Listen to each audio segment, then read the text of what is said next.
एक vision document पेश हुआ था जिस पर दिन भर बातचीत हुई है और ये फैसला हुआ है कि हिंदुस्तान में एक नॉन पॉलिटिकल एक प्लेटफॉर्म खड़ा किया जाएगा और उसमें दानिश्वर जो टेक्नोक्रेट्स हैं, जो आईएएस ऑफिसर्स हैं, ब्यूरोक्रेट्स हैं, उलमा हैं, जजेस हैं, फौजी हैं, ये इनका एक ग्रोह बनेगा और वो ग्रोह एक लीडरशिप करेगा। वो 50 की हो या 51 की हो, वो एक सेंट्रल बॉडी बनेगी और हर स्टेट में और जो बड़े शहर हैं अगर वो बना सकते हैं वहाँ भी बनेगी और उसका जो कोऑर्डिनेटर होगा वो सेंट्रल एडवाइजरी बोर्ड का मेंबर होगा।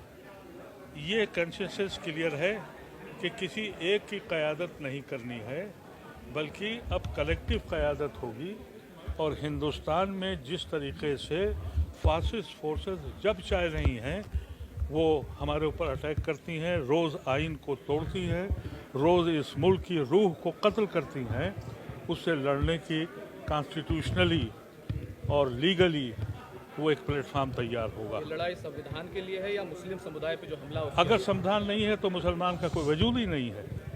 अगर ये हिंदू स्टेट पहले ही से बन गई होती तो हम मुसलमान हिंदुस्तान में क्यों रहते?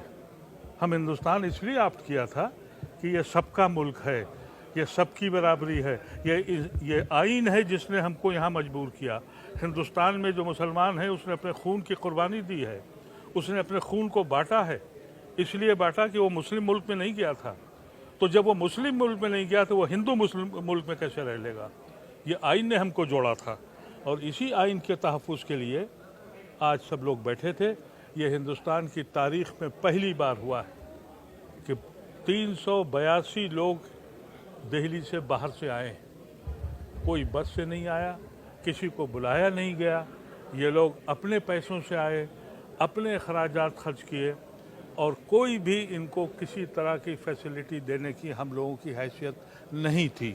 और कभी आपने ये भी नहीं देखा होगा कि ऐसी शख्सियतें जिनकी सेहतें बहुत बिगड़ चुकी हैं, गवर्नर अजीज़ साहब हों या शाह फ़ारूक अब्दुल्ला हो या रहमान खां हो, ये पहले वक्त से लेकर और ये 6 बज चुका है वो यहाँ से नहीं हटे। हालांकि जो अभी तक के दस्तूर थे कि जब वीआईपी आते हैं तो कहा जाता है कि भाई आप बोल लीजिए और चले जाइए, उन्होंने कहा कि नहीं, ये मसला ऐसा है कि हम यहाँ आखिर तक बैठेंगे।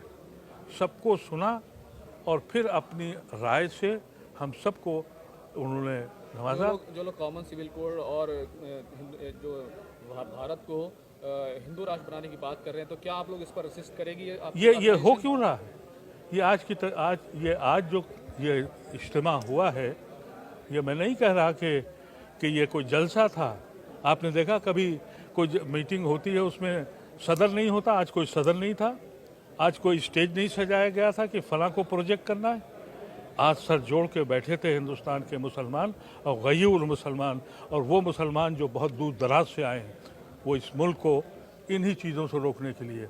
और आज वो तबका जो आज तक मुसलमानों को डराए और खौफ खाए हुए था, आज उनकी घंटियां कानों की बज गई होंगी कि ये कौम जिंदा होने जा रही है। हिंदू राष्ट्र की बात कर रहे हैं, उस पर उन लोगों को क्या कहेंगे? मीडिया के लिए जो एक बात कही जा रही है उसको लाहेमन करने के लिए, उसके ऊपर आप कितना सोचते हैं कि जल्द से जल्द काम हो? मैंने 3 साल पहले ये कोशिश की थी कि मुसलमानों का मीडिया होना चाहिए और मैंने एक मीडिया प्लेटफॉर्म बनाया भी था, लेकिन उस वक्त शायद मुसलमानों को ये इंतज़ार था कि तूफ़ान अभी और आ जाए, क्योंकि बहुत से लोग हमारे ऐसे हैं जो साहिल पर बैठ के तूफ़ान का नज़ारा कर रहे हैं। लेकिन अब वो वक्त आ गया है कि वो नज़ारे का वक्त भी ख़त्म हो गया। जहाँ वो साहिल पर बैठे थे तूफ़ान वहाँ तक पहुँच गया है और अगर अब भी नहीं जागे तो कुछ नहीं बचने वाला है।